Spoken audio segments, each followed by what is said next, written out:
Hello and welcome back to the course on blockchain. And today we've got a very interesting topic, Bitcoin's monetary policy. Just as central banks of governments have their own monetary policies, being a financial system of its own kind, Bitcoin also has a monetary policy. So let's have a look. Bitcoin's monetary policy consists of two main parts, a principle called the halving and block frequency. And we'll have a look at both of them. So the halving, what is it all about? Well, what this principle states is that the number of bitcoins released into the system is halved every single 4 years. So it's actually not just 4 years, it's 210,000 blocks.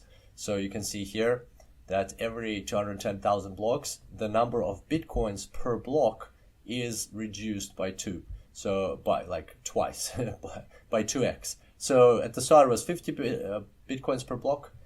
From 2012, from November 2012, it became 25 bitcoins per block. But and you can see that happened at block number 210,000. At block number 420,000, it was reduced to 12.5 bitcoins per block. Around 2020, it'll be 6.25 bitcoins per block, and 2024 it'll be 3.125, and it'll continue having every 210,000 blocks about every 4 years. And the important thing to note here is that the monetary policy of Bitcoin is entirely controlled by its software. It's entirely under the control of the algorithm that is in Bitcoin. It's not somebody going out there and saying, okay, we're going to change the number of bitcoins released this year to this amount. No, it's just all pre-programmed into the software. It's done like that. And as we'll see further down, actually, in the tutorial about the understanding mining difficulty, we'll have a discussion about how this is actually very effective, how effective the Bitcoin policy is, how it's able to keep things under control, inflation under control, things like that. So we'll talk a little bit about it today, and we'll talk more about it later on. So this is the halving principle. That's basically controls. As we know, bitcoins are released with every block. Every single time there's a block created, bitcoins are released. Well, this controls the quantity of bitcoins being released. And if we chart it out, you will see that bitcoins, this is the halving principle in blue. So on the right is the block reward, and you can see that it drops from 50 bitcoins to 25 to 12.5, and it will keep reducing like that until like approximating to 0. Then on the other hand, you have the number of bitcoins, the supply. So you can see how many bitcoins are going into the system. So there's 210, 420. So every square here is about 4 years, if you think of it that way.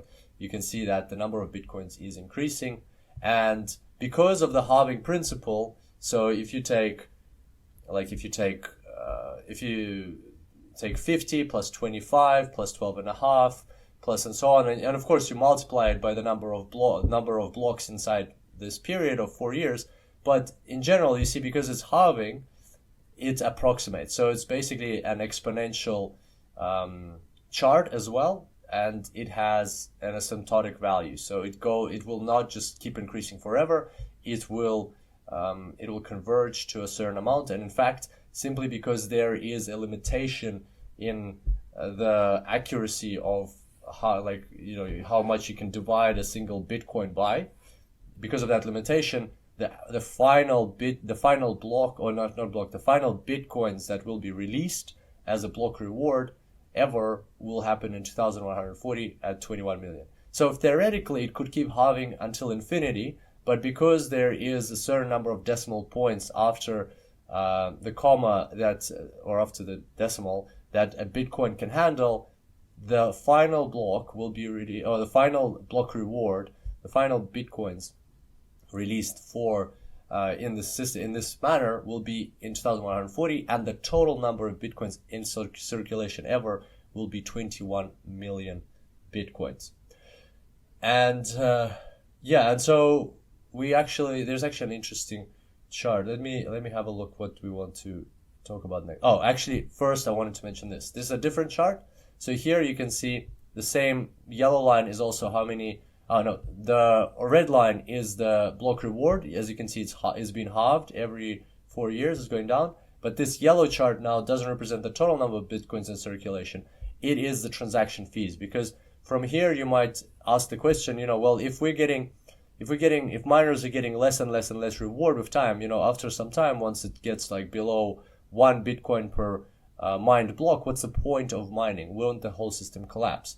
Well, the hopes are that it won't collapse, because the fees should increase, because as time passes, more and more people will adopt Bitcoin, and more people will be using Bitcoin, and therefore more transactions will be required to be processed, and therefore miners will be getting more fees, and people will be paying higher fees for their transactions to go through, because there will be more demand for transactions to go through. Basically, there's a limit to how many transactions can go through, and it'll be a competitive market. So if you want your transaction to go through, you'll pay more fees, and therefore the fees will go up, and miners will be compensated. They're already compensated not just by the block reward, they're also getting the fees, but because the fees will go up, that will compensate for the fact that the block reward has gone down. And so it is hoped that the total mining incentive will stay here, but this yellow line is totally up to how the market plays out, how this whole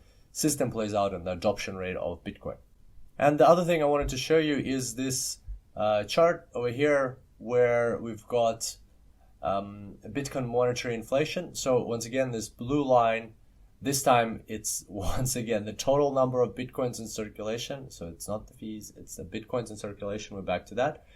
And this line that drops off over here is the inflation. And inflation is basically, there's a formula for inflation here, Coinbase. That's how much money is being released. So that's the amount, 50, 25, 12.5 times blocks per year divided by existing coins. But in essence, what inflation, as we know, is like how prices increase in a certain currency. Like if a bottle of milk was $1, then it becomes $2. That's because of inflation. Well, in Bitcoin, actually, what you see is over time there's deflation. This factor is decreasing, and that's because the monetary supply is limited, and it's the less and less blocks are being released into the system. So Bitcoin is a deflationary type of currency. Very interesting. Okay, so the halving principle, and now let's talk about block frequency. So block frequency is how often do those blocks come in that break the reward, which is right now 12.5 Bitcoins per block. How often do they come in? Well, depending on the cryptocurrency, they are different. For instance, in Bitcoin, it's 10 every 10 minutes. In Ethereum, it's every 15 seconds. In Ripple, it's every 3.5 seconds. In Litecoin, it's every 2.5 minutes. So it really depends on the design of the system. And now let's have a look at an example. Let's have a look at this live example. So this is a website that we're going to be going to very often. It's called blockchain.com or blockchain.info. I think it's the same website. As you'll see, we'll just jump over to that one now. So if I go to data here at the top, you see it's blockchain.info now, and we'll be dealing with data, charts, stats. Those are going to be our predominant tabs that we're going to go into. And this is where you can find all of the information on blockchain. You can see the latest blocks, that the latest block was mined 5 minutes ago, the one before that 22 minutes ago, 25, and so on, 28. You have some stats. Very, very useful site. Lots of wonderful information here. So I highly recommend checking it out and just browsing through it in your own time. And plus, we'll definitely learn a lot of things from here during at least this module of the course. And so now if we go to here, see more, and we'll see the most recent blocks, you can see the time when they were mined. You can see this one was mined at 0203, this one 146. So what's the difference in time here? It's 17 minutes. So here it's 3 minutes. Here it's another 3 minutes. Here it's 11 minutes. Here it's 11 minutes as well. So if you take these times and you take the average, because again it's a cryptographic puzzle, it's statistical.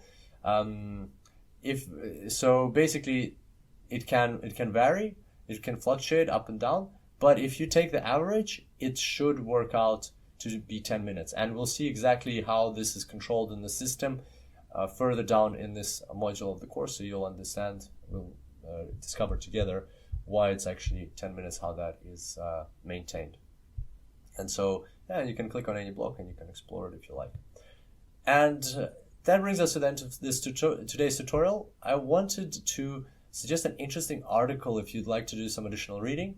I found this interesting article by Mark Jeftovich, and it's called This Time is Different Part 2, What Bitcoin Really Is. And it's actually about, how long is it? 15 minutes read, so it's longer than average.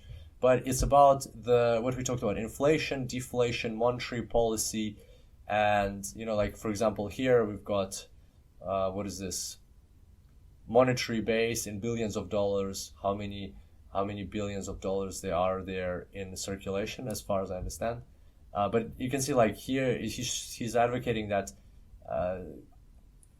central banks can just do whatever they want. They can release money whenever they like. But in Bitcoin, it's all part of the system, part of a very, very smart system, very well thought through system. So very interesting article, lots of thought-provoking ideas here that will contrast cryptocurrencies to normal fiat currencies, and I highly recommend checking it out for an interesting read.